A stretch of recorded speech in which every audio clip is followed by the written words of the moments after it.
오늘 말씀은 아가서 1장 1절로 8절까지입니다. 요절을 7절로 했는데 한번 같이 읽어봅시다. 7절입니다. 내 마음으로 사랑하는 자야, 네가 내가 양치는 그의 곳과 종의 친구가 시기하는 정을 곳을 기도하는 것을 내게 내게 말하라. 말하라. 내가 내 내가 친구의 우리 양떼 친구의 양떼 곁에서 곁에서 어찌 얼굴을 가린 자같이 되랴. 말씀의 제목을 내게 말하라입니다. 아가는 가장 순수하고 열정적인 형태의 사랑을 찬양하는 걸작입니다.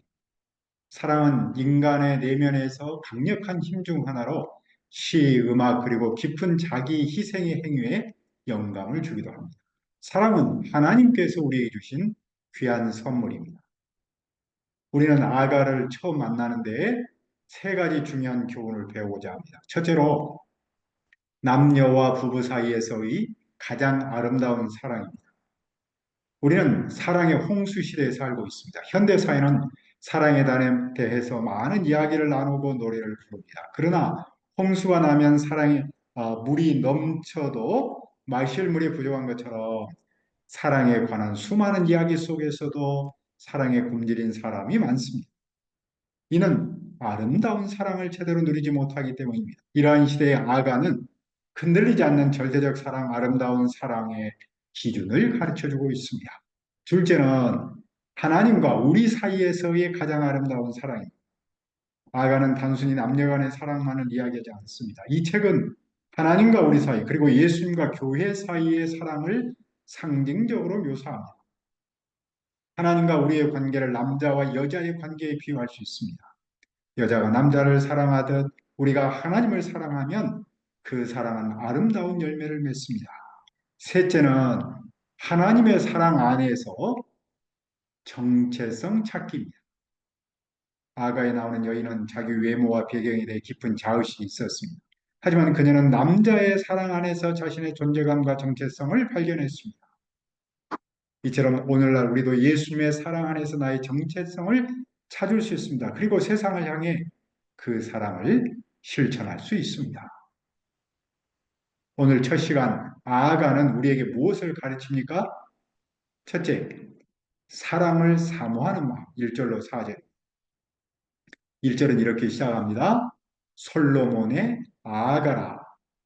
이 말씀은 이 책 전체의 제목에 해당합니다. 아가는 한자어로 맑을 노래, 가를 합친 말로 아름다운 노래를 뜻합니다. 이는 속되고 잡스러운 노래를 의미하는 속가와 대조됩니다. 영어로는 이 책을 모든 노래 중에서 가장 아름다운 노래, The Song of Songs라고 표현합니다. 솔로몬의 아가는 솔로몬에 의해 기록된 노래 또는 솔로몬에게 바쳐진 노래라는 뜻입니다. 솔로몬은 세 종류의 인물을 통해 이 노래를 구성합니다. 주된 인물은 여인과 남자이며 그 외에 다른 사람들이 조연으로 등장합니다. 아가의 가장 먼저 등장한 인물은 여인입니다. 2절에서 그녀는 이렇게 말합니다. 내게 입맞추기를 원하니 내 사랑이 포도주보다 나음이로구나. 여기서 여인은 사랑을 갈망하며 솔직하고 강력한 표현으로 시작합니다. 입맞춤은 열정적인 사랑을 상징하는데 여인은 남자의 사랑이 포도주보다 더 뛰어나다고 고백합니다. 당시 포도주는 사람에게 기쁨과 즐거움을 주는 것으로 알려져 있습니다. 따라서 사랑의 즐거움을 포도주와 비교한 겁니다. 그렇다면 여인이 사랑하는 그 남자의 매력은 무엇입니까? 3절에서 여인은 남자를 이렇게 묘사합니다. 내 기름은 향기로우며 내 이름은 쏟은 향기름 같으므로 처녀들이 너를 사랑하나이다. 이름은 남자의 인격과 존재를 상징합니다. 쏟은 향기름은 멈추지 않고 계속 퍼지는 향기를 뜻합니다. 이 표현은 남자의 인격적 매력과 존재감이 뛰어남을 말합니다. 히브리어로 기름과 이름이 발음이 비슷해요. 기름은 쉐멘이고 이름은 쉔, 이런 어떤 그 언어 유희를 통해서 남자의 매력을 강조합니다. 여인이 남자를 사랑하는 이유는 그가 본질적으로 사랑받을 만한 가치가 있기 때문입니다. 그는 모든 사람에게 사랑받고 모든 사람이 사모할 만한 인물입니다. 여인은 그 남자에게 무엇을 요청합니까? 4절에서 이렇게 요청합니다. 왕이 나를 그의 방으로 이끌어 들이시니 너는 나를 인도하라. 우리가 너를 따라 달려가리라. 우리가 너로 말미암아 기뻐하며 즐거워하니 내 사랑이 포도주보다 더 진함이라. 처녀들이 너를 사랑함이 마땅하니라. 여기서 왕은 남자를 비유적으로 표현한 애칭입니다. 여인에게 남자는 존귀하고 특별한 존재로 보입니다. 왕의 방은 허락받은 사람만 들어갈 수 있는 특별한 공간이죠. 여인은 남자와의 깊은 교제를 간절히 원하고 있습니다. 여자가 남자의 사랑을 갈망할 때 다른 사람은 어떻게 반응합니까? 다른 사람을 우리가로 표현했는데 우리가는 주인공을 돋보이게 하는 조연입니다. 그들은 남자의 사랑 안에서 기뻐하며 즐거워합니다. 그들은 포도주의 취함보다 그의 사랑으로 더 취합니다. 그러므로 처녀들이 그를 사랑함은 마땅합니다. 그러면 이 여자는 다른 여인에 대해서 질투할 수 있지 않을까요? 그녀는 질투하지 않습니다. 오히려 자기가 사랑하는 남자를 자랑합니다. 그녀는 그만큼 자신을 향한 그 남자의 사랑을 확신하기 때문입니다. 신뢰가 확고하면 질투는 사라지고 사랑은 더욱 견고해집니다. 우리는 남자의 사랑을 사모하는 여자를 통해서 무엇을 배웁니까? 깊은 신뢰에 기반한 사랑의 아름다움을 배웁니다. 신뢰는 사랑의 전제 조건입니다. 신뢰가 없는 사랑은 불안정하고 쉽게 흔들리기 마련입니다. 우리와 하나님의 관계에서도 같은 질문을 할 수 있습니다. 우리는 하나님의 사랑에 대해 확신하고 있습니까? 그분에 대한 신뢰가 있다면 어떤 상황에서도 우리의 사랑은 흔들리지 않습니다. 우리는 그분의 사랑을 누리고 그 사랑 안에서 참된 기쁨을 발견할 수 있죠. 그러므로 우리는 여인이 남자의 사랑을 갈망하듯 하나님의 사랑을 사모해야 합니다. 우리는 시편 41편 1절을 기억합니다. 하나님이여 사슴이 시냇물을 찾기에 갈급한 같이 내 영혼이 주를 찾기에 갈급하나이다. 이런 것 하나님의 사랑을 간절히 원하는 마음을 뜻합니다. 우리가 그분의 사랑을 깊이 사모하고 경험할 때 세상의 기쁨을 넘어서는 하늘의 기쁨을 누릴 수 있습니다. 이렇게 사랑을 사모한 여자는 어떤 사람입니까? 둘째, 사랑 안에서 찾은 자기 정체성. 5절과 6절입니다. 5절을 보십시오. 예루살렘 딸들아 내가 비록 검으나 아름다운 계달의 장막 같을지라도 솔로몬의 휘장과도 같구나. 여기서 예루살렘 딸들은 실제 인물을 지칭하기보다는 여인의 감정을 극대화하는 합창단처럼 배경 역할을 합니다. 여인은 자신이 검다고 말하지만 이는 본래 피부색이 아니라 햇볕에 기울여 피부가 거무스름해진 상태를 뜻합니다. 당시 사회에서 검은 피부는 아름다움의 기준에 속하지 않았습니다. 그런데도 여인은 스스로 아름답다고 고백합니다. 또 여인은 자신을 게달의 장막과 같다고 표현합니다. 게달은 거무스매한, 거무잡잡한 그런 뜻이. 아라비아 광야에 거주하던 이스마엘의 후손을 가리키기도 합니다. 그들의 장막은 검은 염소 가죽으로 만들어졌습니다. 반면 여인은 자신을 솔로몬의 휘장과 같다고도 말합니다. 솔로몬의 휘장은 성전의 휘장을 뜻하며 화려한 보석으로 장식된 아름다운 장막입니다. 여인은 비록 자기 외모가 사회적 기준에 미치지 못할지라도 사랑 안에서 스스로 아름답다고 믿습니다. 그러므로 비록 검으나 아름다우니라는 말을 통해서 여인의 어떤 모습을 볼 수 있을까요? 이 표현은 여인이 사랑 안에서 자기의 정체성을 발견했음을 보여줍니다.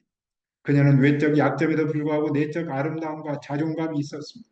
이는 그녀가 자신의 가치를 사랑 안에서 찾았음을 의미합니다.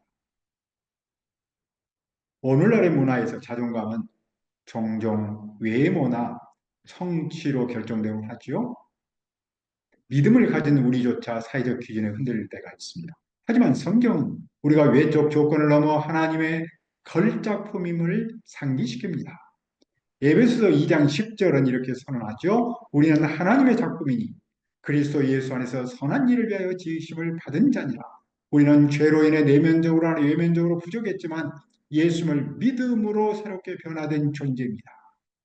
우리의 정체성은 외모나 업적에 매이지 않습니다. 하나님의 사랑 안에서 확고히 나타납니다. 우리는 예수님의 사랑 안에서 자기 정체성을 세우고 세상의 소금과 빛으로 살 수 있습니다. 그러면 자기 정체성을 찾은 여자는 사람들에게 무엇을 말합니까? 6절을 보십시오. 내가 햇볕에 쬐에서 거무스름 할지라도 흘려보지 말 것은 내 어머니 아들들이 나에게 노하여 포도원 지기로 삼았음이라 나의 포도원을 내가 지키지 못하였거든. 여기서 햇볕에 쬐어서라는 말은 해가 눈이 있어서 무엇을 보고 찾아냈다라는 뜻입니다. 그리고 흘려본다라는 말은 도시 여성이 시골 여인의 검은 피부를 이상하게 바라본다라는 뜻입니다. 여기에도 언어 유희가 나타납니다. 해가 나를 너무 쳐다보아서 얼굴이 이렇게 검게 되었다. 그런데 너희까지 이렇게 쳐다보니 내 얼굴이 더 검게 되었다. 그만 보라. 이는 그녀가 예부의 시선을 의식하면서도 자신의 이야기를 당당하게 표현하고 있음을 보여줍니다. 그녀는 왜 햇볕에 피부가 그을렸을까요? 그녀는 어머니 아들들 즉 형제들에게 미움을 받아 포도원 지기가 되었습니다. 이 표현에서 여인은 형제들로부터 받은 부당한 대우를 암시하고 그녀는 아마도 딸로서 어머니의 사랑을 독차지했기에 형제들의 질투를 샀을 가능성이 있습니다. 그런데 이스라엘에서 포도원은 매우 귀중한 자산이었습니다. 그녀가 포도원을 돌보는 책임을 맡았다는 것은 그 자체로 은혜입니다. 하지만 그녀는 포도원을 지키지 못했습니다. 이는 그녀가 완벽한 존재가 아니며 약점과 허물이 있음을 솔직히 인정하는 부분. 그런데도 그녀는 무엇을 하고자 합니까? 셋째, 사랑하는 사람을 만나려는 열망. 7절과 8절입니다. 7절을 봅시다. 내 마음으로 사랑하는 자. 네가 양치는 것과 정오에 쉬게 하는 것을 내게 말하라. 내가 내 친구의 양떼에게서 어찌 얼굴을 가린 자 같이 되랴. 여인은 남자를 내 마음으로 사랑하는 사람이라고 부르며 그를 온전히 사랑하고 있음을 보여줍니다. 그녀는 단순히 감정적으로만 아니라 전 인격적으로 그를 사랑합니다. 그러나 그녀가 남자를 만나기란 쉬운 일이 아니었습니다. 당시 목동은 아침에 양떼를 들판으로 몰아 풀을 뜯게 하고 해가 뜨거운 정오가 되면 물가로 데려가 쉬게 했습니다. 목동 자신도 그 시간에 잠시 쉬곤 했습니다. 여인은 바로 그 정오의 남자를 만나고 싶었습니다. 그래서 그가 쉬는 장소를 내게 말하라 알려달라고 요청합니다. 그리고 여인은 이렇게 덧붙입니다. 내가 내 친구의 양떼 곁에서 어찌 얼굴을 가린 자 같이 되랴. 여기서 얼굴을 가린다라는 말은 부끄러움을 감추거나 자신의 정체성을 숨긴다는 의미입니다. 여인의 진심은 이렇습니다. 만일 당신이 나에게 쉬는 것을 알려주지 않는다면 나는 당신을 찾아 이곳저곳을 기울일 수밖에 없습니다. 그러면 사람들이 나를 남자를 유혹하려는 행실 나쁜 여인으로 오해할지도 모릅니다. 정말 그렇게 되기를 원하나요? 그녀는 남자를 만나려는 간절한 열망으로 행동할 수밖에 없음을 강조합니다. 그러므로 그녀는 쉬는 장소를 꼭 알려달라고 간청합니다. 남자의 대답은 무엇입니까? 8절에서 대답합니다. 여인 중에 어여쁜 자야. 네가 알지 못하겠거든 양떼의 발자취를 따라 목자들의 장막 곁에서 너의 염소 새끼를 먹일지니라. 남자는 여인을 여인 중에 어여쁜 자라고 부르며 그녀를 향한 사랑을 표현합니다. 이런 여인이 그를 내 마음으로 사랑하는 자라고 부른 것에 대한 응답이죠. 남자의 시 여인을 전인격적으로 사랑하고 있음을 드러냅니다. 하지만 넓은 초장에서 남자를 찾는 일은 쉽지 않습니다. 목자는 풀밭과 물을 찾아 스스로 이동하기 때문입니다. 남자는 여인이 양떼의 발자취를 따라오면 자기를 만날 수 있을 것으로 말합니다. 그는 구체적인 장소를 명시하지 않고 간접적으로 자신의 위치를 시적 표현으로 알려줍니다. 또한 남자는 여인이 혼자 오지 않고 염소를 몰고 오기를 권합니다. 이는 주변 사람들의 시선을 피하면서 두 사람이 은밀한 만남을 가질 수 있도록 배려한 겁니다. 이 장면은 과거 선남선녀가 조심스럽게 데이트했던 모습을 연상시킵니다. 여자는 허물이 있는데도 남자를 만나려는 열망이 있었습니다. 남자는 그런 여자의 열망을 받아들여 그녀가 자기를 만나도록 길을 안내했습니다. 이 말씀을 오늘 우리에게 어떻게 적용할 수 있을까? 우리는 자신의 부족함을 느낄지라도 하나님을 만나는 열망을 간직해야 합니다. 하나님과의 만남은 우리의 완벽함에 달려 있지 않습니다. 하나님은 우리가 있는 모습 그대로 그분을 찾기를 원하시며 그런 우리를 기꺼이 만나 주십니다. 예레미야 29장 12절로 13절에서 하나님이 이렇게 약속하십니다. 너희가 내게 부르짖으며 내게 와서 기도하면 내가 너희들의 기도를 들을 것이요 너희가 온 마음으로 나를 구하면 나를 찾을 것이요 나를 만나리라. 우리는 종종 광야 같은 세상에서 방황하며 어디로 가야 할지 혼란스러울 때가 있습니다. 그러나 하나님을 온 마음으로 찾으면 분명한 만남을 허락하십니다. 우리의 열망은 우리를 하나님의 품으로 인도합니다. 아가는 단순한 인간의 사랑 이야기가 아닙니다. 이 안에는 우리를 향한 하나님의 사랑과 그분을 향한 우리의 사랑 이야기가 담겨 있습니다. 이 시간, 첫 시간, 그분의 사랑을 삼아 그분의 사랑 안에서 우리의 정체성을 찾고 그분을 만나려는 열망으로 가득하기를 기도합니다.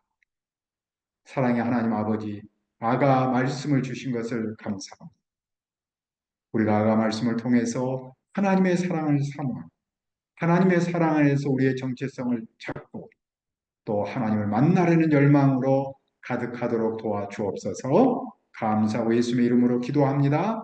아멘. 그러면 찬송 특송을 한번 더 들읍시다.